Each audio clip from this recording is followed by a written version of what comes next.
Hello everyone.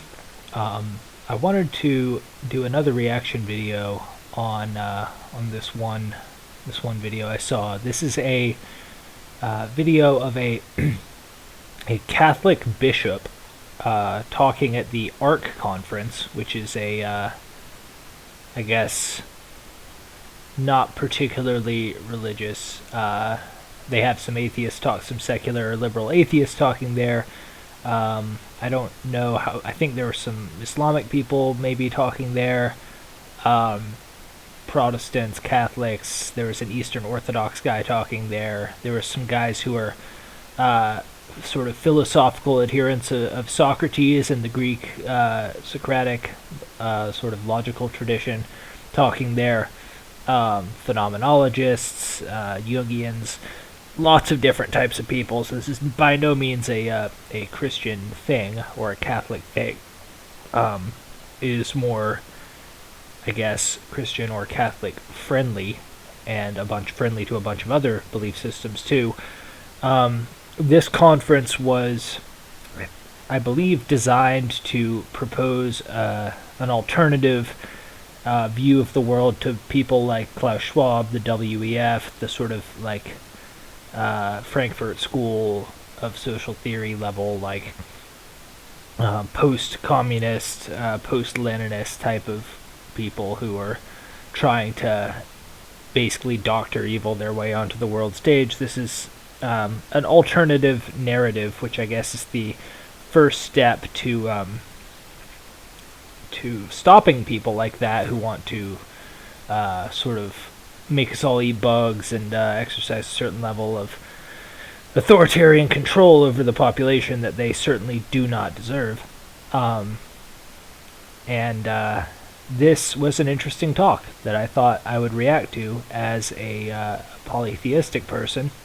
I like to react to people who have different belief systems to mine, and sort of elucidate the structure of what it is I believe by comparing and contrasting it to other people. So who knows, I might even learn something. Let's see what Bishop Barron has to say. Well, good morning, everybody. Thank you. Thank you to Barron and Stroud and to Jordan Peterson for organizing this marvelous conference. I arrived late last night from Rome, where I just spent the last month at this synod.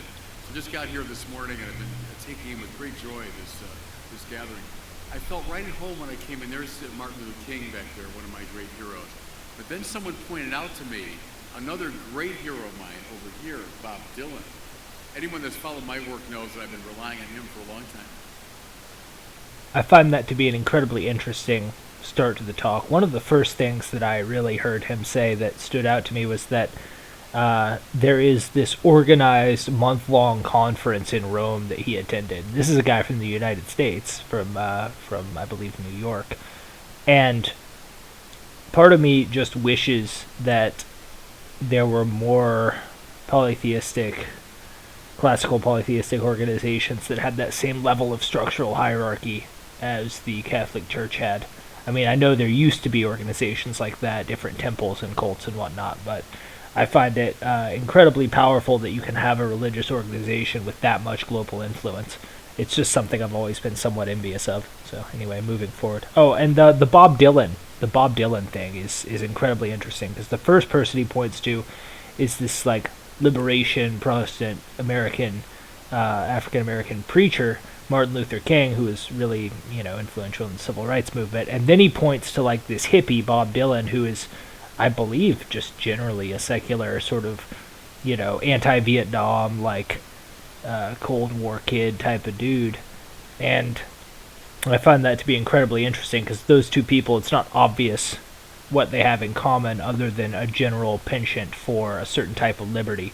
So, but I think the liberty that Martin Luther King was offering and the liberty that Bob Dylan was offering is kind of like the distinction, a distinction between liberalism and this sort of more rigid liberal orthodoxy that we're dealing with right now. So I think this is a very interesting way to start the talk. And that's a marvelous quote, and it's reminiscent of one of his songs where he says, "Freedom just around the corner from you, but with truth so far off, what good would it do?" That sums up my talk on freedom and responsibility. I think, too, of another Bob Dylan line, you don't need a weatherman to know which way the wind blows. There's a lot of bad winds blowing around in our culture, and we shouldn't be listening to the strange weathermen who are trying to interpret it for us. This was an incredibly interesting segue. This guy is, I think a lot of people don't understand how clever of a speech crafter this guy is. This guy's really using a lot of genius rhetoric, and it's only a minute in, but I just wanted to point out. So the first thing he says is a clear dichotomy between freedom and truth. So he's pointing out that you can be free but still be living many different types of lies. So for me, this is a clear sort of symbolic understanding of the nature of Jupiter versus Saturn. So Jupiter is, could be seen as a form of freedom. It's like social benevolence. It could be seen as the more liberal of the two. And then Saturn, symbolically speaking, is this harsh lawgiver that's very similar to the Old Testament Yahweh. So, but it has even darker elements of sort of child sacrifice and that kind of thing. All that aside, this is a very interesting thing. And then he says you don't need a weatherman to know which way the wind blows. And then immediately, which is kind of an ambiguous statement, like that could really mean anything. And then he says there's a lot of bad winds blowing and you shouldn't listen to all those other weathermen. So what he's immediately doing is he's setting up a dichotomy between freedom and truth, which is a pretty clear dichotomy, because truth is by definition exclusionary, and freedom is by definition inclusive.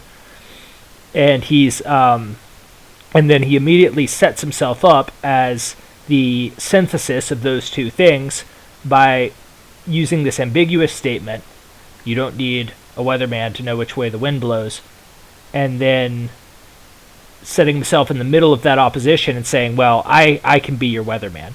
So this is an incredibly interesting start to this speech, and it's a little slippery, but since he's operating that slipperiness for a good cause, I'm going to let that shit slide. We know what some of these winds are doing, and we just heard it beautifully presented to our kids, what's happening to our culture. And a lot of it does indeed hinge upon the resolution of this problem of freedom, which is so important to us in the West. I know, it's the supreme value in many ways. But freedom has to be joined to truth, to responsibility. Now, I've been a teacher of theology for a long time, so I'm very sensitive to how a lot of the questions we engage today culturally are descended from very old theological arguments and debates. And yes, very old theological arguments and debates. Some would even say that these theological arguments and debates predate Christianity. For instance, the myth of Horus and Osiris from the Egyptian tradition, which is the precursor to the Jewish tradition, so much that, or not Horus and Osiris, Horus and Set, to where Horus eventually became, through the tradition of like Jupiterian entities and solar entities, just became basically assimilated into the figure of Jesus, and Set, the Egyptian adversary, got through the Greek and Roman Saturn, and Kronos got turned into Satan. Now, there's a lot more in those original figures than there is in the figures of Jupiter and Saturn, who are both rather one-dimensional. This being said, I see the dichotomy he's getting at. He's getting at the dichotomy between the lawgiver, God as lawgiver, Saturn, and God as freedom giver. And both of those, Jupiter and Saturn, are both father gods. So this is a very interesting talk already. This is a very good example of freedom and responsibility. Can I take you to an obscure question buried within the Summa Theologiae of St. Thomas Aquinas, along with Bob Dylan, a hero of mine. Aquinas had just determined that God is free, and then he asked this peculiar question: whether God can sin. Interesting question, isn't it? Can God sin? And you say, well, yeah, heck, God is free, and he's God. He can do whatever he wants, and I'm a little puny creature, and I can sin. How much more God can sin, right? And Aquinas' famous answer is, no, God cannot sin. Now, how come? Because in God, his will, his freedom, is so ordered to his own goodness that it would never deviate from it. Just as God's mind is always ordered to the truth of his own being, God is consistent with himself. And here's the trick. Precisely because he can't sin, he is truly free. So this is, on its surface, it seems sort of contradictory, but I'm going to try to break it down and be as charitable as possible. The idea that, so firstly you have to ask the question, what is sin? Sin it's an old archery term from Greek, and it means to miss a target.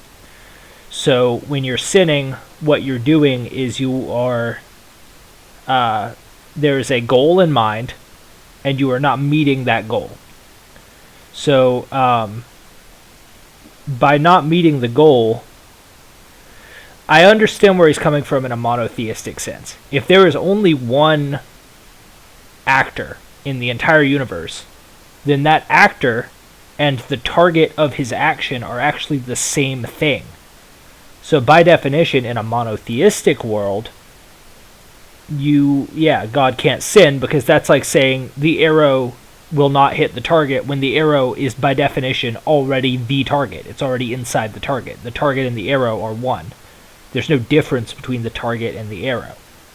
Versus in a polytheistic world, a lot of people will say of polytheists that there's no right and wrong. There's no hierarchy. This is incorrect. This is true for some people who have a very disorganized psyche. But those people would be disorganized whether they were polytheistic or monotheistic or whatever.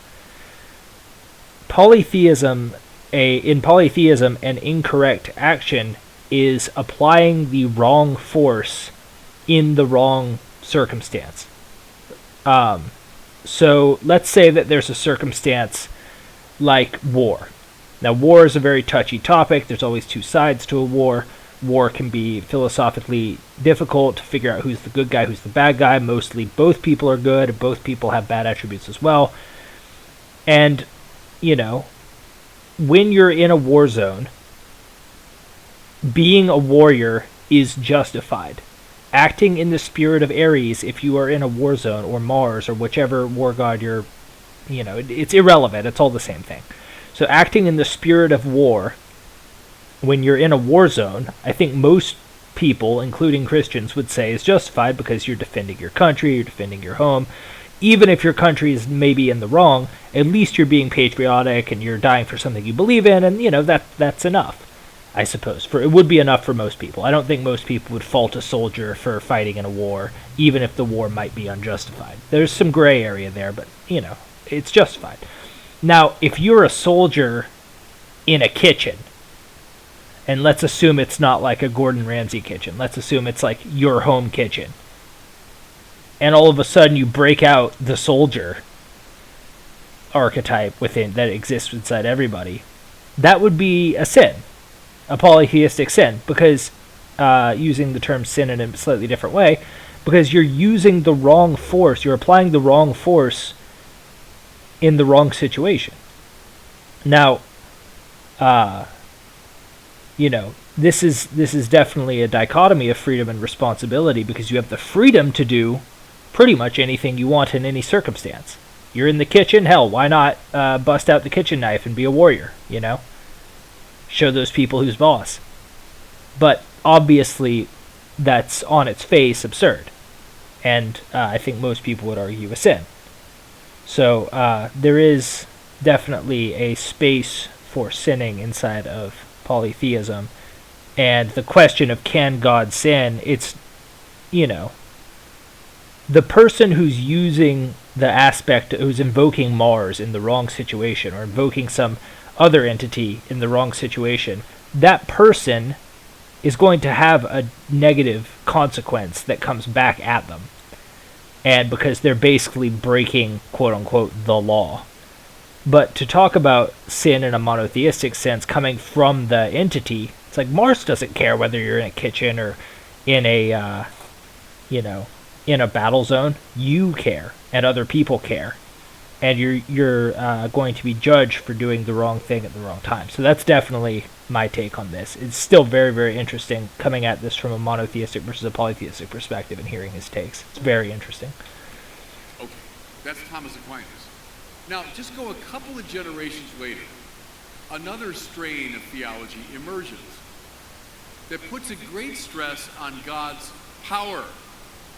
Indeed, his potentia absoluta, his absolute power. God's will is so powerful that it determines reality. Now here I'm thinking of, now we're in the British Isles, William of Ockham is one of the medieval theologians responsible for that view. In his absolute power, God decides that 2 + 2 = 4. Suppose God decided it was equal to 5. Well, so it would be. In his supreme power, God determines that adultery is a sin. Could he say adultery is a virtue? Yeah. Because his power is that absolute. Notice in Aquinas, God's freedom and his goodness coincide. On the second reading, freedom and goodness have become divorced. Now you say, okay, that's an interesting abstract little tour of theological history. No, but those two views, everybody, have been transposed into an anthropological key. I don't want to belabor the point, but by having these two separate theological arguments, both of those are internally consistent with an all-powerful, all-knowing, all-good entity. So, if God is all-powerful, I think by definition, a monotheistic God would be able to set the tone of what morality is. I think that is logically consistent. I get what he's coming at here, but I think this problem is actually better understood through a polytheistic lens. Because, let's say that, because all of the power is not holed up in one entity. So let's say that for the sake of argument, you're like one of the polytheistic forces, of which there are several who are canonical. It's not an infinite list. There's a finite but multiple list of these entities. Let's say that one of them just decides to go their own way and do their own thing and set their own rules. Well, it would be like if a congressman in the U.S. Senate decides to go their own way and make their own rules. Well, there's still the structure of the democracy around them that would keep them in check. That guy might lose his job, he might get brought back into line, it might take a second, he might gain some power, but eventually, assuming the internal structure holds, the system would be preserved. Now, in a monotheistic, like let's say a monarchy, assuming no outside forces, if the king decides that adultery is cool, then adultery's cool. Who's gonna oppose him? He's a king. He can do whatever he wants. So, I get where he's coming from here, but to have the goodness separated from God would assume that, like Thomas Aquinas said, if God can't do anything bad, like I don't want to misinterpret him, but I think that it's incoherent to assume that the goodness and the power of God could be extracted from each other. Whereas in polytheism, the power and the goodness are disconnected in much the same way that, like, let's say, the military and the executive branch and the legislative branch and the, ADL is a terrible example because the ADL is basically a corrupt justice god or something, justice spirit. But, like, assuming that there was some human rights organization that wasn't entirely ideologically captured right now, that's a whole other thing. then you would have a reason for all of these forces to interact and to correct each other, and the goodness is in the reference between all these, or the interaction between all these different spirits operating in their right time and place, versus in a monarchy, or if there's a singular thing deciding everything, then that singular thing can set the tone of whatever the heck it wants, and goodness could not be by definition divorced from it because it's a monad. So this is tricky, but it's interesting. They have a lot to do with how we understand freedom, this supreme value in our culture. And I think getting it right will make an enormous difference in how we educate our kids and how we heal our culture. I'm going to be up front. It's the Aquinas solution that's the right one. The alchemist is the problematic one. Thomists are behind me on this one. Well, let me explain to you why. Transpose these two theological positions now into anthropology. What's freedom? Well, one view, I would say very popular in the West, and especially popular in our culture today, is what I would call a freedom of indifference.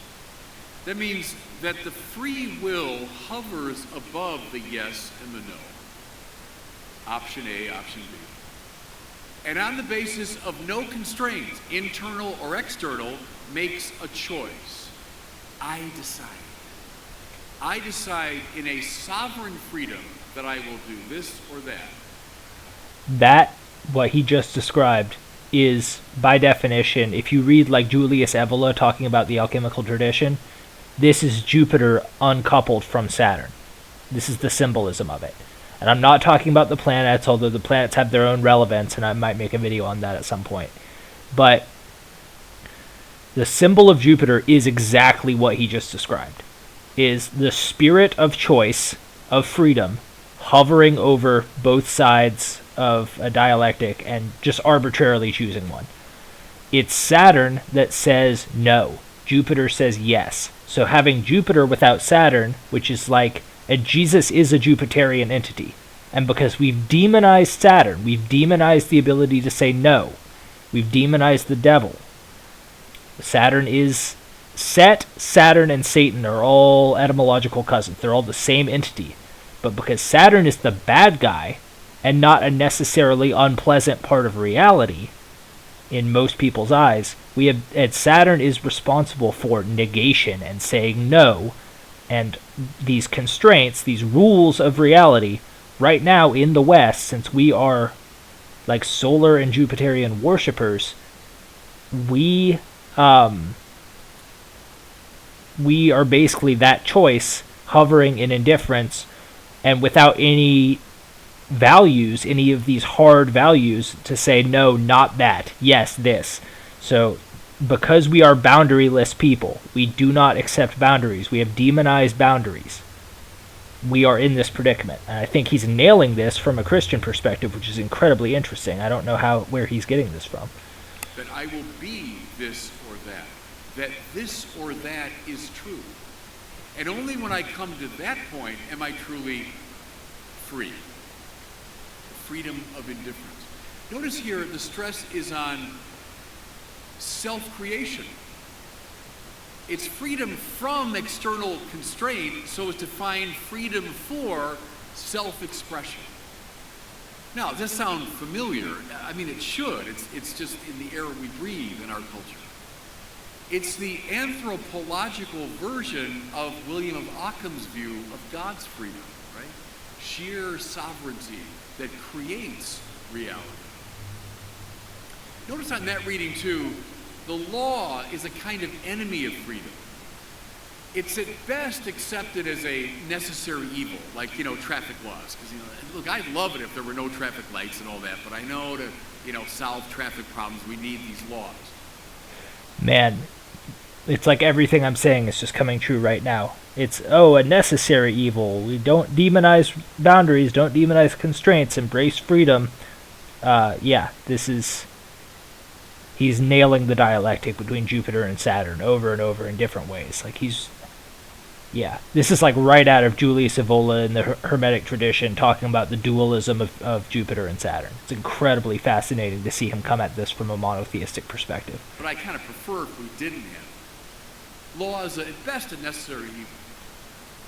All right, contrast that, freedom of indifference, to what I'll call freedom for excellence. Now, what's that? I'll define it this way. It's not self-determination, not free choice so much. It's the disciplining of desire so as to make the achievement of the good first possible and then effortless. Let me just say that again, then I'll give you an example. On this reading, freedom is the disciplining of desire so as to make the achievement of the good first possible and then effortless. Now, example. So I stand before you as at least a relatively free speaker of English. I can say pretty much anything I want to say in English. I can express a whole range of emotions, ideas, feelings, experiences. And anyone in this room that's gone through the experience of learning a foreign language knows what I'm talking about. What you feel when you're struggling with a new language, at least I did, is unfree. I remember when I was a doctoral student years ago in Paris, and I'd be around these, seminar tables with really smart francophones from all over the world. And I was there too. I thought, well, I'm smart enough, but I was unfree. I couldn't express what I wanted to say. Now, how did I get free to speak English? By doing whatever I want. By choosing to speak any old way I want to. Well, of course not. I became free by internalizing the laws and syntax and grammar and vocabulary of English. And I listened to great masters like Martin Luther King, and yes, like Bob Dylan, and internalized the rhythms and the content and the beauty of the English language. So basically, through limitation and through engagement with reality, the will itself is not enough. You have to engage with the rhythms and cycles and, yes, constraints and annoying constraints of time, of Chronos, Saturn, Satan, Set. All of these things, with the exception of Saturn, are the same entity. With the exception of Satan, rather, are the same entity. And because we have demonized, I can't stress this enough, because we have demonized Saturn as the bad guy in our society, rather than, as he said, seeing traffic lights as a necessary annoyance that prevents car accidents, we have lost this feeling. So this is incredibly interesting. And in the measure that objective good became coherent with my will, I became free to speak English. Another dumb example. I'm sure there must be a lot of golfers here, right? We're near the home of golf anyway. We golfers, 99% of us are horrible, right? We amateur golfers. But we love reading Golf Digest and the golf magazines that go through the laws of golf, right? The laws that govern the golf swing. Why? Because we know the more we internalize those laws, the freer we get. The problem with us bad golfers is we're out on the golf course, we know exactly what we want to do, we know exactly the kind of shot we want to hit, but we're not free because we've not internalized the rhythms and the discipline of the swing. Think now of the Bible. Lord, how I love your law, how I meditate upon it day and night. Think of David dancing before the law as the Ark of the Covenant is brought into Jerusalem. Can you imagine someone dancing in front of the tax laws of this country? Well, if things get any worse, we might be begging for some tax laws so we can, fix our crumbling infrastructure. So I think people might be dancing in front of it once they realize what it's like when it's gone. But see, as a golfer, I totally get it. I get my Golf Digest and I read it with rapt attention. Please tell me more of the laws of golf. Because they're making me free. All right, let's just take a last step. So we've gone from the theological, these different ideas of God's freedom, and then to anthropology, to the way we understand human freedom. And now look at our culture today. And this has changed in the course of my lifetime. I think the default position of most young people in the West today is that I'm the sovereign source of value. I'm the sovereign decider of meaning. On the basis of no compulsion, interior or exterior, I will decide who I am, what gender I am, how I should live. Don't lay your value trips on me, I decide. You see how it's the Occamist view of God now become the default position of every teenager in the West. From a polytheistic perspective, this is a solar problem. Self-definition. I define what my higher self is. In the absence of an external world to provide constraint, all you have left is the sun. And the sun is basically self-definition in a nutshell. Think of Apollo. He is the god of actors. Why is he the god of actors? Because he can be whoever he wants to be. He can act any way he wants. In the absence of constraint, which I'm sure to him feels like an enemy, the sun is not free, and by the same token, it is infinitely free. It is just in a miserable sort of freedom that it eventually turns into anarchy. I would also say that there is a indication of this in some of the stories of the Bacchus, because Bacchus shows up as in this play as an Eastern woman, and Bacchus is a male god. So why is he showing up as a foreign Eastern woman? Well, because Saturn is symbolized in part by the East, and basically he's showing a limitation. The Bacchus is a play. I don't have too much time to go into this right now, but it's a play on what happens when you completely lose all forms of discipline and you give into this sort of anarchical self-definition, the Dionysian element of self-definition. And what eventually happens is that a man, the leader of this town, goes into a volcano, I believe, and gets eaten alive by wild women in an orgy. So that sounds an awful lot like a dramatic representation of cancel culture to me. So, and all of that is a problem of self-definition. It's all chased back to this problem of self-definition. So this is also a very interesting thing. Do you want to know now, in a deep philosophical and theological sense, why so many young people are so lost and unhappy? That's it seems to me. It's a freedom divorced from responsibility, freedom divorced from truth, freedom just around the corner from you, but with truth so far off, what good would it do? It's like handing a kid a golf club and say, just swing any old way you feel like it. Well, of course he'll be a miserable, unhappy golfer. But place those laws and values of golf within it. He'll become a free and joyful golfer. I just noticed that the serpent was the one who taught man the difference between good and evil. So perhaps Satan is not so different than Saturn, after all, teaching the limitations and divisions between things, the necessary divisions that are required for reality to function.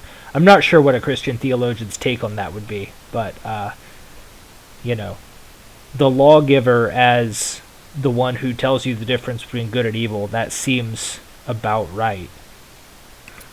The Catholic philosopher Dietrich von Hildebrand, one of my favorites, he talked about the intuition of value.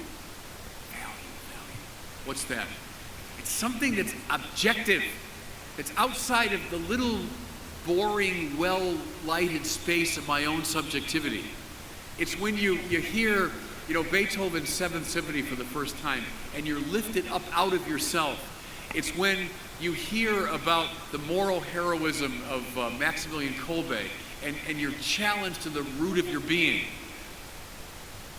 It's the beautiful that arrests you, aesthetic arrest. It stops you in your tracks. It elects you, and then it sends you on mission. Strongly agree. Values are outside of yourself, and there is definitely more than one value. It's James Joyce, in the Portrait of the Artist, when he sees the young girl out on the Strand, and his whole life is transfigured, and he's found his vocation. That's what happens when objective value breaks into your life. And von Hildebrand talks about value response. And he has a beautiful analysis of how this happens intellectually, when you know the truth of something, the form of it. It happens at the level of the will, when you say, I want that, I want to be part of that. It happens at the level of the aesthetic perception, when you say, that's splendid. I think he just discovered or discussed the correct worship of Mercury, possibly Mars or Sun, and Venus. The intellectual, the will, and the aesthetic. Those are all, like, the only difference between our belief systems right now is that he attributes all of those to one primary thing, and I think of them all as different but connected entities, as opposed to one singular thing with different aspects. I mean, it's very similar. I really don't know why we're disagreeing. It's quite interesting. And your body's involved in it. And we all know that. When you're in the presence of a great value, it affects you in your bones and in your blood, right? Notice he said a great value, not the. Teaching value response, he thought, was the most important thing we can do in education. Not teaching kids, do whatever you want, become the inventor of value. No. What a tiresome, boring orientation that would be. Rather, as Aristotle said long ago, the point of education is teaching children what they should want. That there be mentors and masters who say, these are the values that you should incorporate. Agreed. If you view values as a separate, a wholly other, every value speaks of an entity that is beyond you. It exists within you, but it also is very importantly not you. Unless you're like, the union of all the gods combined, in which case, I guess that's worthy of bowing down to. But because they all have contradictory aspects, like you can't be an aesthetic beauty and the best warrior ever, and also the best teacher, and also the best thinker, and also the best the best actor. It's like you can't do all of these things simultaneously, which is why monotheism, I think, is problematic. And see, when you do that, people become responsible, able to respond, capable of responding to objective value. See, I think that's the fundamental problem. If we're the inventors of value, we're going to live increasingly in a dull and dangerous world. But if we can teach at all levels, our young people especially, to appreciate objective value and align their wills to it. Can I close with a biblical citation? St. Paul, quite rightly, is seen as the father in many ways of the Western preoccupation with freedom. Paul's a great disciple of freedom. It's for freedom that Christ has set you free. Quite right. But that same St. Paul, introducing himself to the Romans, said, I am the slave of Christ Jesus. Now, can I submit to you, that makes zero sense on a freedom of indifference view. If I just hover above the yes and no. No, if I'm anybody's slave, I'm not free. But on the freedom for excellence, it makes perfect sense. In the measure that Paul had internalized Christ, it's no longer I who live. That's the old self, this boring, tiresome old self. It's no longer I who live. It's Christ who lives in me. That's when Paul became free. So, this is an interesting thing for several reasons. I would say that the self he's talking about, the old self, is best described as the unenlightened self in Buddhism and Hinduism, and there are analogs to this in the Western tradition. They're just kind of hard to come by. He articulated one of these lowercase self, uppercase self dichotomies that exists in the both as an analog of enlightenment or nirvana in the Eastern tradition. The issue I have with it, and I agree with most everything he said there, the issue I have with it is that there's this singular entity that he says to be like, and that singular entity, quite frankly, does not encompass all of the different things a human being can be. Because if we're all aspiring to be the same thing in a monotheistic sense, there is never going to be any real human diversity. And I know diversity is a bad word and it gets used a lot, blah, blah, blah. But people are inherently different. And that's because every person is literally built, designed to aspire to a different value. Now, all of those values interact perfectly and harmoniously. But every person is being pulled in a different yet non-contradictory direction. It's only contradictory if everybody tries to be the same guy. But to have a warrior, somebody like Jocko Willink, out there kicking ass and inspiring people to kick ass, and then to have the artist girl who's, might even be anti-war in some extent, or at least anti-brutality or whatever, but who is making her community a more beautiful place by painting murals or something, those two people can't both be realistically aspiring to live in the same spirit. But it's in the interaction of those two spirits that they, operating in different bodies, that they become that society becomes a more complex, interesting, and harmonious place. So I agree that value is objective, that you relate to it. You don't define it, and you don't describe it, and you're not a self-created entity. You are created for a purpose. But the only thing I disagree with is that all of those purposes are aspiring to be the same person, or to act in the image of the same spirit. That I have an issue with.